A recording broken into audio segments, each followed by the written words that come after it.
brand new American Angel here on 89.5 FM WSOU, man. I tell you, I don't, just great stuff, man. Absolutely great stuff. Thank you. Anyone that's seen us live in the past few months may have heard that when we do that one live. Yeah, you said you changed the stage setup a little bit, or the stage show. What exactly? Well, we're working on putting some new stuff in the show rather than just doing everything from the album. We're doing some new stuff to see how that flies live. But nothing, like no new light show added or anything like that, or is it every once in a while we bring in some extra things, yeah, some extra toys. But definitely, I remember seeing you guys. I think I saw you guys like 3 times. Definitely, every single time, a very high energy show, a really cool show to go to. And Roman, you banging your head, or you having Roman's having a hard time with the headphones. You having a problem here? Well, at least I have my own headphones, right? Maybe they don't work like mine. Shall we now hold a grudge, sort of say? Let's talk about this here. Do you hold a grudge? No, I don't hold any grudges. No, I want to talk about your label. You guys were on Grudge for a while, and now it seems you're departing. Is that the story? Well, okay, here's the story with the whole Grudge thing. You see, we were like, we were their pet project. You know, they put everything they had into us, all their time, all their money. I mean, it was just ridiculous. And there's so many other bands that they were neglecting that we just didn't think that it was fair that we would stay with them. So we set up a few meetings, and we just agreed together that it wasn't fair to these other bands, that we should give, you know, because they got some great other bands on the label, you know, but they were just, everything they had, everything was just put to us, and well, really, that has to flatter you in a way. Oh, it did.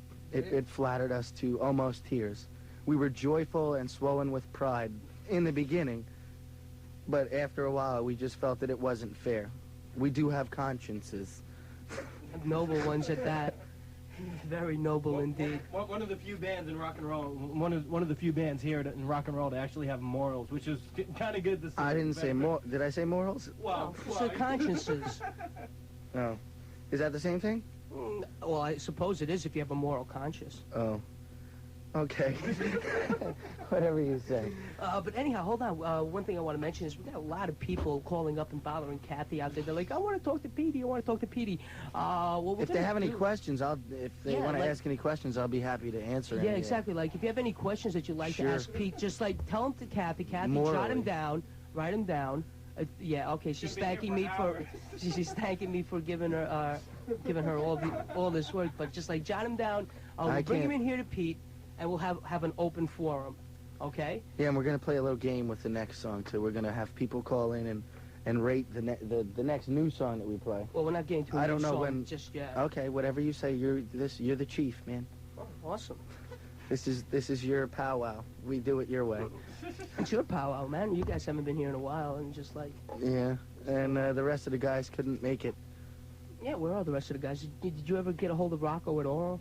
Yeah, I did, but... Was he occupied? Kind of occupied, yeah. He wanted to be here. He wanted to talk to everybody. But, you know, with the Christmas thing coming up, he was designated to cook, and he's going to do the turkey dinner with all the trimmings, you know. Yeah. So he's out getting that going. Oh.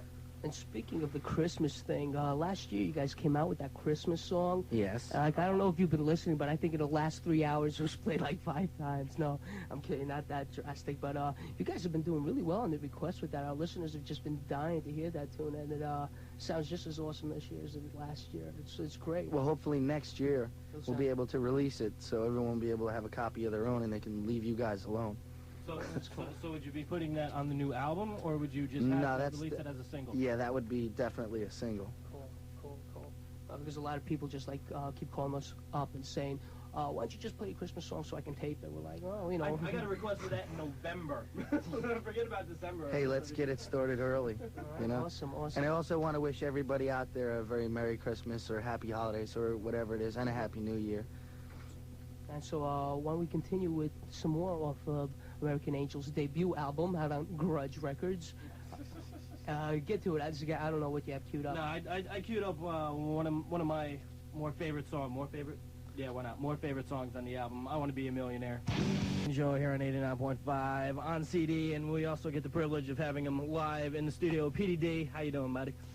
Still good. Still good? I'm in a good mood tonight. That's cool. I'm in a very good mood. Because he said that's so you and I'm there. Well, not only that, but when I leave here, I get to have a drink with the most gorgeous, unbelievable woman on the planet. Who's that? You don't know my chick, man? I'm going to have to smack you. That's enough of that, Roman. But something that we were chatting about before, which I think is a very good point. Smack me. You keep that up, I'm going to unleash Jolt and Jerry Levin on you there. My bodyguard over there. Petey D comes in with a bodyguard. Frightening guy, man. He'll level us both. Frightening. How tall is this guy here? I don't know, 6'6". Yeah.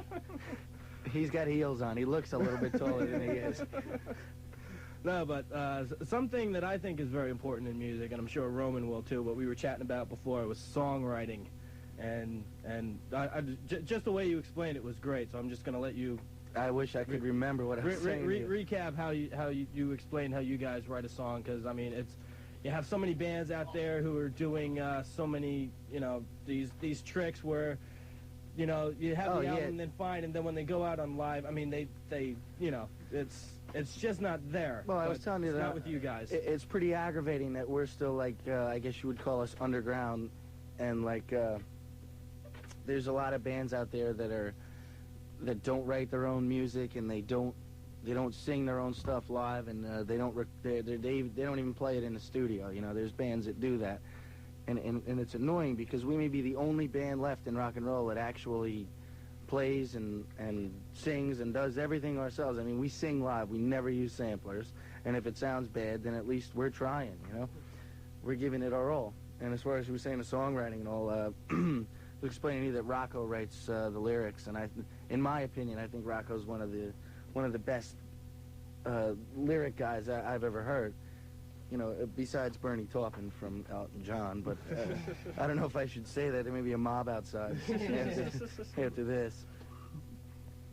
No, actually, why don't you kind of explain how Rocco actually writes some of the songs? Because I remember last time you were here with Steve, and it was maybe a year ago, and I just thought it was kind of funny the way you guys explained Rocco, like, writing lyrics, because, like, you guys could be walking down the street, and, like, he'd just be like...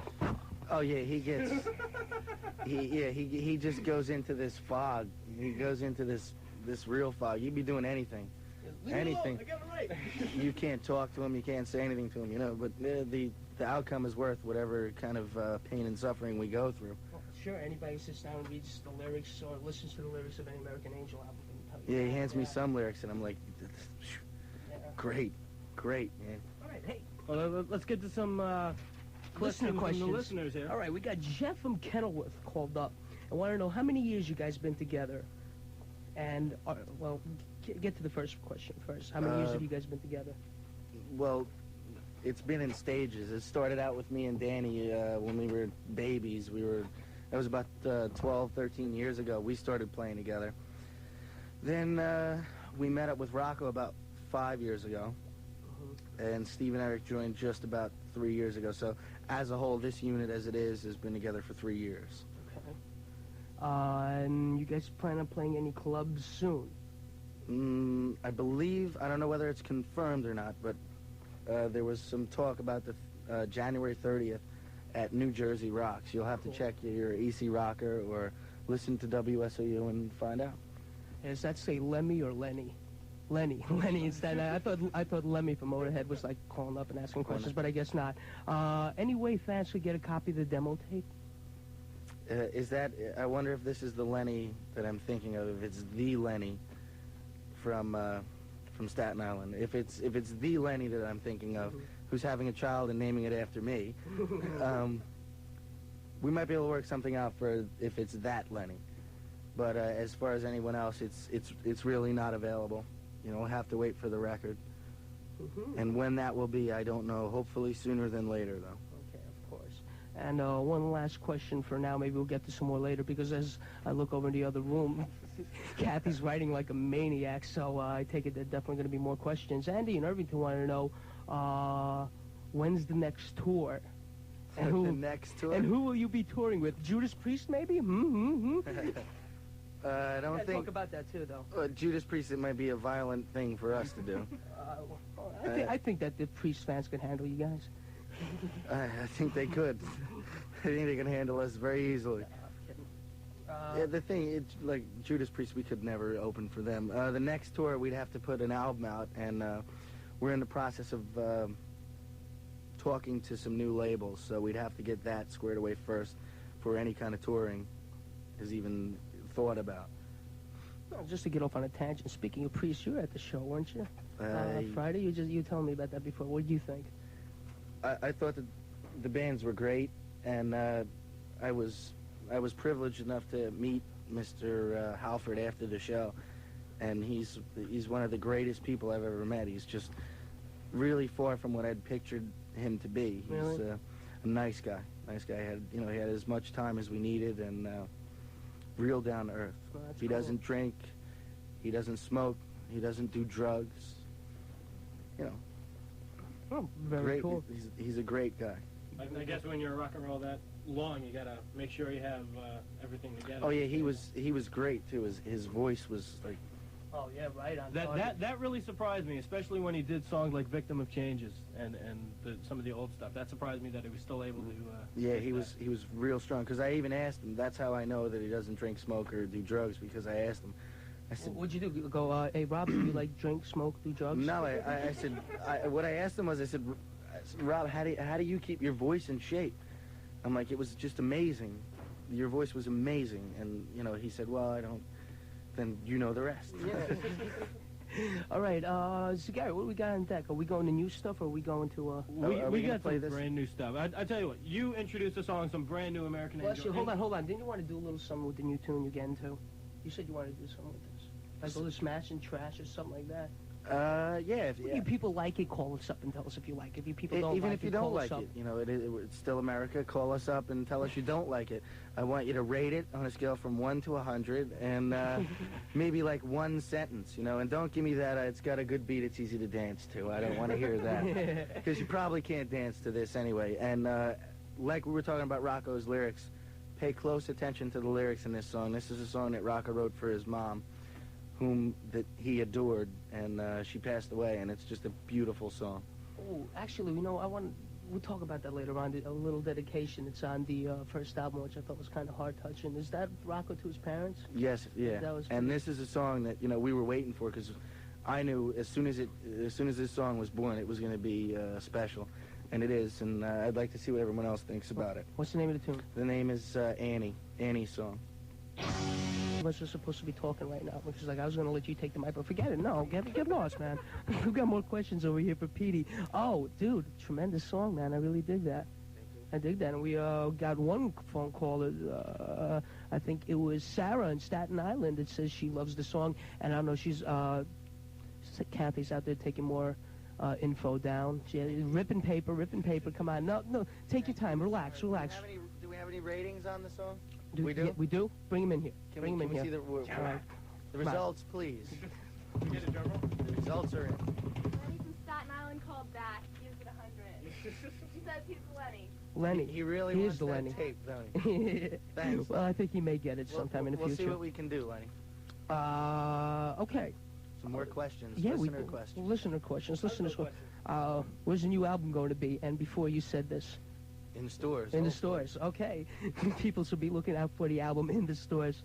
No, but we had some interesting questions. One was, a couple of months back, you guys were supposed to play L'Amour's, but the show was canceled due to injuries. What happened?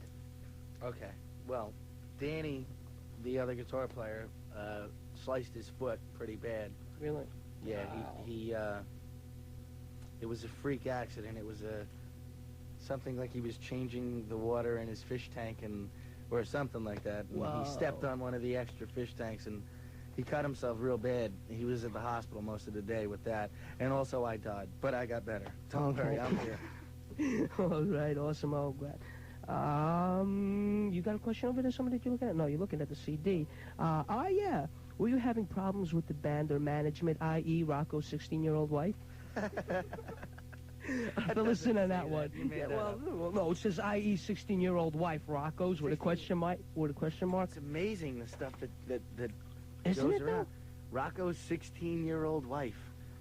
Well, does Rocco know about Well, this? we were having that Rocco doesn't have a 16-year-old wife, first of all. I know that. And if Rocco did have a 16-year-old wife, she wouldn't be our manager. Okay. And actually, we were having managerial troubles. We had, I don't want to mention any names, so we'll just call him Jacko the Clown, was our manager. And for the most part, that was his role that he played. You know, the guy did absolutely nothing. And then he sued us. Oh, yeah, I got. But let's not talk about. I'm not going to go any further. I'm going to talk about this with you when we get off mic because, like, I know who your former manager was. I talked to him, and he said some interesting things that I have to talk to you about. Well, God bless him. We love him, and I hope he has a Merry Christmas. We'll talk about sarcasm in your voice. No, none at all. No, I mean that. We'll talk about that in a few. But another thing I wanted to talk about was the awards that went down in New Jersey, the at Garden State. Art Center. Was that Yes. this past summer? Well, actually, it was like maybe fall. No, I mean spring. It was in the summer, yeah. Was we it? won for New Jersey's Best Up-and-Coming Band. And I want to thank everybody out there that's listening for that because it's because of them that we won it. Absolutely. Well, it's not like you guys don't deserve it. You guys That was- definitely have earned that. That was a thrill and a half for us, really. Yeah, that's great. That's great. We're all happy for you. Congratulate you guys as well. Thank you. And well, while we talk about some other stuff, why don't we just hit some music? This is stuff that you listeners can't listen to. Hit the music. What do you got queued up? The first song, starting it all off for these boys, American Angel. And now we even got some more company in here. Dude, you know, I remember when we still had that, like, acetate, and, like, this thing was, like, originally pressed to, like, only be played 50 times, and, like, it must have gotten played, like, 500 times. Oh, really? On vinyl, like an inch thick. Well, it's actually aluminum, I think. That's what it was. Get out of here. Yeah, it was just like a big hunk of aluminum or something. Oh, that was some crazy stuff, though. I still remember that. It's great to have that on CD now. I remember when I first got here, and it was just like, everything on SOU was just like Iron Maiden, Anthrax, stuff like that, and American Angel was like the only unsigned band, but everybody was playing it. It was just the like nice guys wow. from Jersey. The nice guys from Jersey. Speaking of guys from Jersey, Leanne from Passaic wants to know, where are all you guys from? Are you all Jersey boys? Yes, we all live in Jersey now. No, as a matter of fact, I'm wrong there. Dummy. Danny lives in Brooklyn. Does he? Now, he lives in Brooklyn, but he's from New Jersey, and he lived in New Jersey up until, like, last year. Mm-hmm. And all of us live in Jersey, except for Danny. And all of us were born in Brooklyn. I mean, in New Jersey, except for me. I was born in Brooklyn. What's in this water, guys? I don't know, man. It tastes tasty to me. We treat our bands right when they come in. Next question. Billy in Hackensack wants to know what the song Lonely Brown is about. Ooh. Heavy duty. Now you really got to think, man. Dude, get that water away from you. Okay, yeah, let's Going deep back breath. to the poetry of Rocco. This one. Yeah, that one was inspired actually by, there's a show on, I don't know if anybody watches it, it's Bob Ross. He paints, he does these beautiful, beautiful landscape things, if that's what you're Is into. that the guy who, like, talks like this while he's painting and Yeah, he's, like, telling that's people the his guy stories of how with the everything's afro. going on? That's Yeah. the guy. Yeah. Go on. And his son looks just like that, too. He brought him on, and he talks and looks just like him. Same afro, everything. But anyway, Rocco was watching that show, and he was doing this painting, and he mentioned something about this color brown that was on the palette. And he was like, that's a real ugly color brown. We're not going to use it. So he scraped it off and kind of wiped it on the side of the canvas and just left it there. And Rocco went into one of his writing frenzies, and he just kept staring at that brown. And then it hit him. He was like, this is like with what Martin Luther King used to go through, with nobody wants to give this brown a chance, and he went through that whole thing with that, and Martin Luther King, Lonely Brown is Martin Luther. He died on a window, and it gets crazy. I'm confusing myself now, but No, but that's pretty. that's basically what it's that's about. A good It's story, like- though. That's it's really interesting. that's he got the idea from that, but then he turned it into a real life situation, which I think is great. I could never do that. I know. It's something about being able to take a situation like that and turn it into just this magical piece, basically a poetry that works with music. It's great. Very, very great. And we got another question here. Good question there. This one's interesting. I don't know if this, where did you get the inspiration for playing the beer barrel polka? This is coming from Timothy in South Brunswick. Well, TJ and Flip hanging out over there. I think you know who inspired that. I think there's only one person in the world that we love enough to be inspired enough, I should say, to do a song like that, and I think you know it's you. And I wish I was there with you right now so we could be doing the beer barrel polka. TJ, that was a great question. Another question over here is, what bands do you guys like? I guess that also means, like, what were some of your inspirations growing up listening to music? Lyrically, Elton John. Excuse me for saying that again. Well, actually, wouldn't you mean Bernie Taupin? Well, he's the guy that writes the lyrics, yes. Bernie Taupin. Rocco likes Judas Priest also. And then we've got me and Danny, who used to love Queen. And we've got Steve, who is into the more progressive stuff. You know, like Rush, early Rush, ELP, Jethro Tull. And Eric changes his mind every week about what he likes. Well, that's good, though. I think Eric listens to jazz now, I think. That's cool. Very cool. It is, but yeah, he's a big jazz fan now. Oh. This is pretty good, man. Listeners are coming up with better questions than I can. And there's a lot of people. There's a lot of great new bands out now. Like, well, I shouldn't say new. Like King's X. Yeah. Oh, yeah. They're great. What do you think of the new album? I think that those guys are from another planet. They have to be. And they're out of the silent planet, as a matter of fact. Oh.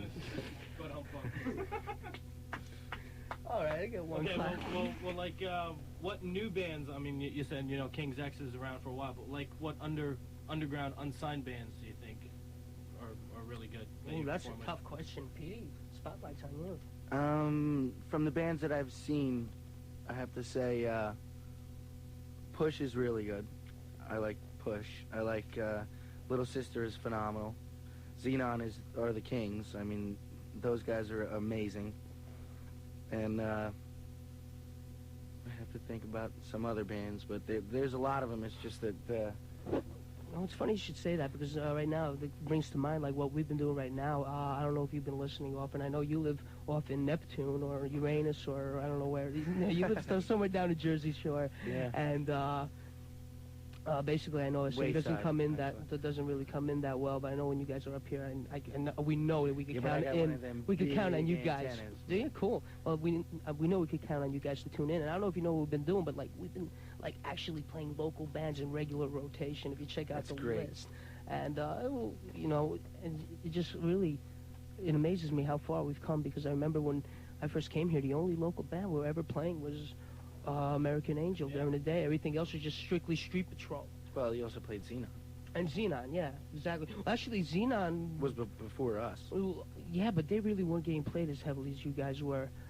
You guys had like the acetate, and like Xenon would have their tape played on Street Patrol. You guys actually came in with the acetate with 4 songs on it, and everybody was just like, "Oh wow, yeah, this is like a record." So everybody played it. You know, if they'd done that, they would have probably had the same thing. Great idea, huh? Yeah, it was a great idea. The founding fathers of acetate. Yeah. Awesome. Well, I see Kathy's over there writing more questions, so keep them coming, and we'll keep the music coming.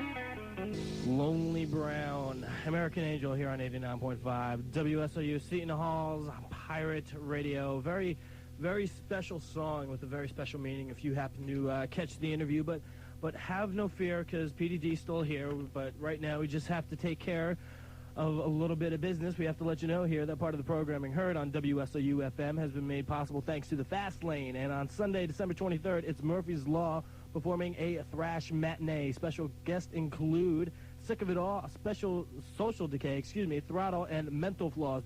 Doors open at 5 p.m. for ages 18 and over. The Fast Lane is located on 4th and Kingsley in Asbury Park, New Jersey. For further information, call the club at 201 988-3205. And also part of the programming heard here on WSOU FM has been made possible thanks to the Marquee.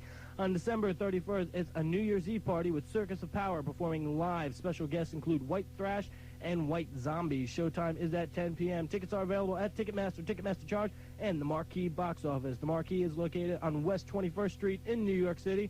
For further information, call the club at 212-929-3257. That number again is 212-929-3257. And just to let you know right now, the temperature, if this thing will ever change for me, it's 54 degrees outside still, and for the rest of tonight, it's supposed to be rain with fog all over the place Saturday through Sunday. Considerable cloudiness with a 60% chance of rain. Not too good, but also part of the programming heard here on WSOU FM has been made possible thanks to Visions. On Saturday, December 22nd, is recording artist Child's Play. Guests include Persuasion, Shattered Image, and Blind Ambition. Doors open at 8 p.m. for all ages. Vision is located in the Rustic Shopping Center in Manville, New Jersey. For further info, call the club at area code 908-725-9755. The number again is 908-725-9755. That takes care of business. It's time to get down and have some more fun with Petey D. What is it with me? The words today are just getting backwards. Yeah, I hear that there's frog outside. There's not fog, man. There's frog outside. That's what he said before. That's what he said. You know, I came to the conclusion. It's you, Roman. You're the reason. It seems like every time you're here, I screw up my show for some reason. I don't know why. That's because, like, when you're around perfection, you just, like, lose it. I'm kidding. Come on. Come on. Hey, I've been here longer than you have. I'm allowed to have an attitude. The only reason why you're here longer than I am is because you can't graduate on. Oh, yes, we're on the air right now. Okay. Actually, we're just going to be wrapping things up right now, but we're going to get to a few questions. There's just a few minutes. Oh, what is the song between Grand Theft Ecstasy and Lessons? Tom from Parsippany wants to know. I know that, but why don't you tell us that? That is, Oh, why don't you put the mic on? That's your fault. You're the one who's running the board right now. am I on? You're on. Okay, Tom, that is, that's actually, no, it's Bach. Is it? Oh, you're right. Oh. That's Bach, Invention in A minor, which is a great twin guitar thing. It just fit great for guitar. You know, if you ever listen to there's a certain computer commercial that theme was on, and that's where we got the idea from. Like, we could pull that off, man. Cool. Danny from Brooklyn wants to know why did you, not you plural as in the band, but you singular, you Petey D, why did you change guitar sounds? It would have to be singularly because that Danny from Brooklyn just happens to be the other guitar player. Yeah, I know. And he's not real happy that I changed my guitar sound. Merry Christmas, Danny. But Danny from Brooklyn, that's a dumb question, and I'm not even going to answer it. All right, and the last question is pretty good, too. I like this. Mike from Carteret wanted to know, did any of the guys in the band take vocal lessons because the harmonies, your harmonies, are intense, as he puts it? Who's that? Mike from Carteret. Mike, thank you. And no, we never took any lessons. What, we were basically told, you know, we're going to sing harmonies, guys. And we all got real scared about it, but they were real bad at first. But once we just kind of learned how to do it by ourselves. We never took any lessons. Yeah, and you guys were talking, when we were talking before, I don't know if you mentioned this when we were talking about sampling and recording, but you don't even use sampling at all. No, we sing everything live. Yeah, that's incredible. Yeah, it is. It is. And I'm anxious Something to be proud of. I've never been able to actually hear our vocals live, which is pretty obvious because I'm on the wrong side of the mic to be hearing them. Right. But I don't know what they sound like. What about those little amps that are faced towards the band? Monitors. The monitors. Yeah, that's the word. Yeah, but it's Especially at Studio One. well, hey, Studio One is a great club. It's one of my favorite places to be. Listen, that right there. The monitors, you can hear it in the monitors, but you can't really hear what it sounds like through the PA because everything's different. Mm-hmm. So I remember the first time we were on stage, I was like, whoa, what is this, when I heard monitors for the first time. All right, one last question that about 500 people, well, not 500, but like about 8 people called up and want to know, what do you want for Christmas? See if we can get this on the air. Petey D, what do you want for Christmas? Gotta get this to go, man. Come on. There it is. What do you want for Christmas? You think they heard that? Well, for those of you who didn't hear that, that was a knife clicking open. Yeah. And what do you want? I want Hussein for about maybe 5-6 minutes in a room. Just me and him. That's what I want for Christmas. You, him, and your stiletto. And my little friend there. Or whatever that is. Me and my little friend and Saddam. Well, Petey, it's been a pleasure, man. It's been my pleasure. It's been our pleasure as well. It's great having you down here. Definitely looking forward to having you and the other guys from the band come up again, hang out sometimes. I'm sure everybody out there is looking forward to the new album and all the new stuff that you guys have planned for the future. No, I'm just at a loss for words. Oh, okay. Well, the new material is very good, and I think everybody is going to be, especially now that finally, was this the first time anybody's ever heard this? The new stuff? Besides the one song that we've done live, if anyone's seen us live. What I'm saying, this is the first time it's ever gone over the airwaves. Yeah, and you people are the only people that have the Christmas song. And so this is the only place you can hear that. Actually, there are a lot of people out there who keep calling up and saying, well, why don't you play the song so I could tape it? So I imagine there are a lot of bootleg copies floating around with our listening audience of, just a Christmas song. Yeah, but, they have to buy it when it comes out because I'm sure they will, without a doubt. They don't get the neat picture and they don't, they don't get the little thing on the back and everything. Petey, always a pleasure. And the snowman, it was my pleasure. Always a pleasure. And again, I want to thank everybody for all their support. You guys are great out there. I mean, calling up, coming to the shows. It's amazing. And on behalf of the entire band, thank you very much. And have a very Merry Christmas, and we'll see you next year. Well, thank you very much, and Merry Christmas to you. Have a good one.